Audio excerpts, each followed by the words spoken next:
So in the last lecture of the heart series, except for the specific heart imaging lecture that will come next, we're going to talk about some of the additional structures that I want to go over that you'll find in the heart.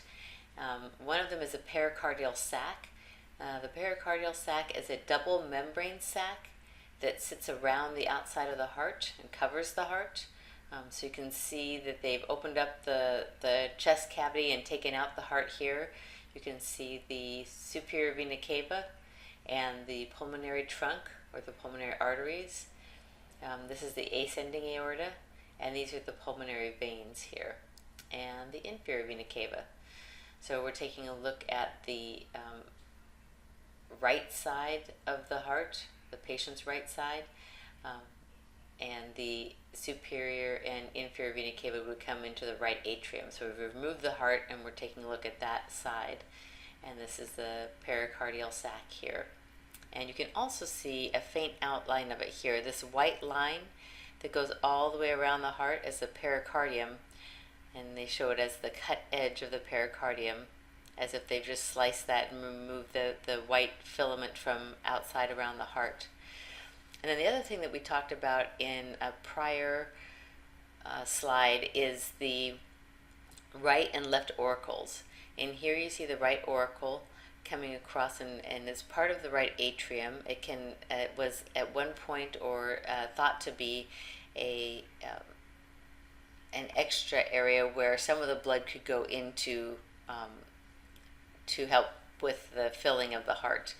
And so it is also a protective covering for some of the coronary arteries. So this is the right auricle here, this purple structure, and then you see just the tip of the left auricle here in red, the small structure here. This image from Netter's 5th edition, plate 211, will be key in one of your drawings for this week. We're looking at the coronary arteries and veins, and we're specifically more interested in the arteries, especially for the drawing and then also in imaging. It's easier to see the arteries.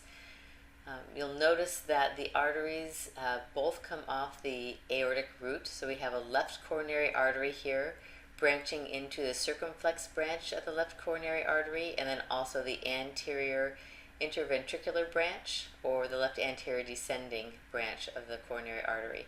And then there's a diagonal branch as well. And then over here is the right coronary artery, and we have the atrial branch that goes up here underneath that right auricle, or inferior to the right auricle. And then the right coronary artery comes down and branches into the right acute branch of the coronary artery. And then you also have the sinuatrial nodal branch of the right coronary artery, and that runs more superiorly along the heart. So these are the main branches that I would like you to be aware of, and also to draw on the drawing that you have for this week. The left coronary artery, and then the right coronary artery with its branches. If you draw the left coronary artery and the branches of the left coronary artery, then that will just be additional information on the drawing that will be helpful to get the maximum points that you can get, but specifically the left coronary artery itself, and then the right coronary artery and the branches as well of the right coronary artery. You'll have the right auricle here, and the left auricle is actually cut, but this would come over and help to protect that left coronary artery as well. And then you've got the aortic root, which is cut, and the superior vena cava, which is cut, and the pulmonary trunk, which is cut for this particular diagram. These two images in CT show the left coronary artery and where it originates and the tortuous path.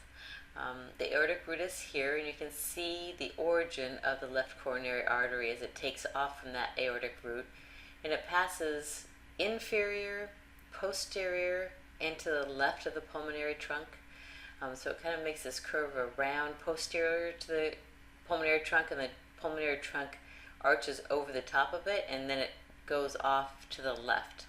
So it's a lot of information there: posterior, left, and lateral inferior to the pulmonary trunk. It also courses between the left atrium and left ventricle. Here's another great view of it. There's the aortic root and valve, and then you see the left coronary artery coming off the aortic root and then coursing over to the left, inferior and lateral. Here's another CT that shows the left anterior descending coronary artery, or the branch of the left coronary artery, which is the left anterior descending, and it looks like it has a little bit of plaque in it. That's what this white calcification is here in the scan. And then the right coronary artery here with a little bit of calcification in that as well.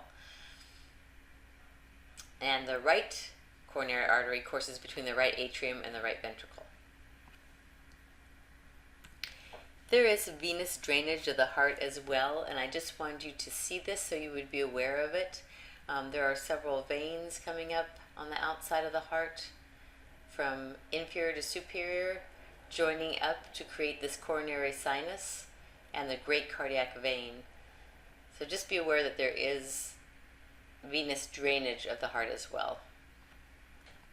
And lastly, I wanted to show you two 3D reconstructions made from a CT scan, just so that you can see what the heart looks like when it's scanned and then reconstructed, and from a couple of different angles. So this one here is from the left side. You can see that this is the way the image is presented from this angle here, looking this way, so from the left side of the patient. So you can see the left ventricle very well because that's the side that's facing the focus of the image. You can see a little bit of the right ventricle, which is in front, and a little bit of the right atrium here, the pulmonary trunk and the ascending aorta. And then when you rotate that patient just a little bit more towards you, or rotate the scan a little bit more, so that you're a little bit more of an anterior oblique instead of a direct left lateral, then you can see a little bit of the left ventricle, a little bit of the right ventricle, the pulmonary trunk, and the aortic arch. And there's just some very nice views of the heart so that you can see all the anatomy and what it looks like when we do those CT scans and get a 3D reconstruction. And that will be the information here on the heart and the blood flow throughout the heart and the structure surrounding it. And then we'll do a little bit more with MR imaging of the heart so you get an idea of how we get to see the valves and the chambers of the heart a little bit more exclusively.